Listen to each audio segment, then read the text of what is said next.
Bat ball হাতে বেশ দুঃখছেন সাকিব আল হাসান। তবে এমন পরিস্থিতি আগেও দুর্দান্তভাবে পার করেছে সাবেক এই বাংলাদেশি অধিনায়ক। অন্ধকারে পথ খুঁজে নেয়ার উপায়টাও তার ভালোই জানা আছে। তবে এখনই সাকিবকে ধারাবাহিক বলা চলে না। অন্তত আলোর রেখা খুঁজে পাওয়ার ম্যাচে তিনি স্বস্তির এক 50 পেয়েছেন নেদারল্যান্ডসের বিপক্ষে। টি-20 বিশ্বকাপে সুপার 8-এর দৌড়ে টিকে থাকার যাত্রায় টাইগারদের লড়াইয়ের পুঁজি এনে দিয়েছে সাকিব। ডাচদের বিপক্ষে ওয়েস্ট ইন্ডিজের সেন্ট ভিসেন্টে আগে ব্যাট করে বাংলাদেশ 159 রানে সংগ্রহ করেছে, যেখানে টাইগারদের হয়ে সর্বোচ্চ 46 বলে 64 রান করেছে সাকিব। এছাড়া তানজিদ হাসান তামিম 26 বলে 35, মাহমুদুল্লাহ রিয়াদ 21 বলে 25 এবং জাকির আলী অনিক 7 বলে 14 রান করেছে। 10 বছর পর ম্যাচ গড়ানো সেন্ট ভিসেন্টের অনার্স ভ্যালির পিচে বেশ সংগ্রাম করতে হয়েছে টাইগার ব্যাটারদের, যেখানে তুলনামূলক সাবলীল ছিলেন সাকিব। সাকিবের এমন ইনিংস দলের জন্য যেমন স্বস্তির তেমন নিজেকে খুঁজে পাওয়ারও।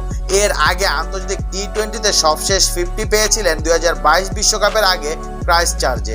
সেখানে ত্রিদেশীয় সিরিজে পাকিস্তানের বিপক্ষে 68 রানের ইনিংস খেলেছেন সাকিব। এরপর 20 ইনিংস আর 50 দেখা পাননি তিনি। সবশেষ আন্তর্জাতিক টি-20 ক্যারিয়ারে 13তম 50 করেছে 38 বলে। শেষ পর্যন্ত অপরাজিত ছিলেন 64 রানে, যা আন্তর্জাতিক 3 ফরম্যাটে সব মিলিয়ে সাকিবের 100তম 50। এখন পর্যন্ত ওয়ানডেতে 56 এবং টেস্ট ফরম্যাটে 31টি 50 করেছে সাবেক এই বিশ্বসেরা অলরাউন্ডার।